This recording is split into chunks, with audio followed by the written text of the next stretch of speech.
Hello বন্ধুরা, আজকের ভিডিওতে এমন কয়েকটি কুইজ আপনাদের সাথে শেয়ার করতে চলেছি যা আপনারা অনেকেই জানেন না। প্রথম প্রশ্ন, পৃথিবীর ফুসফুস নামে পরিচিত বনটির নাম কি? উত্তর হচ্ছে আমাজন জঙ্গল, যেটি দক্ষিণ আমেরিকাতে অবস্থিত।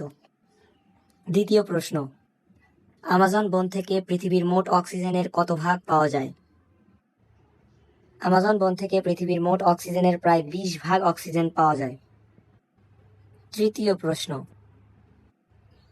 কোন দেশের ভারসাম্য রক্ষায় ঠিক কত ভাগ বনভূমি থাকা প্রয়োজন? উত্তর হচ্ছে পৃথিবীতে কোন দেশের ভারসাম্য রক্ষার জন্য দেশটিতে 25% বনভূমি থাকা প্রয়োজন। চতুর্থ প্রশ্ন, কত তারিখ বিশ্ব পরিবেশ দিবস পালিত হয়? উত্তর হচ্ছে 5 জুন। পঞ্চম এবং শেষ প্রশ্ন হচ্ছে, এশিয়ার স্থলভাগের অনুপাতে সবচেয়ে বেশি বনভূমি রয়েছে কোন দেশে? উত্তর হচ্ছে ইন্দোনেশিয়া, যেখানে প্রায় 47.05% বনভূমি রয়েছে। আজ এ পর্যন্তই, আশা করি ভিডিওটি ভালো লেগেছে।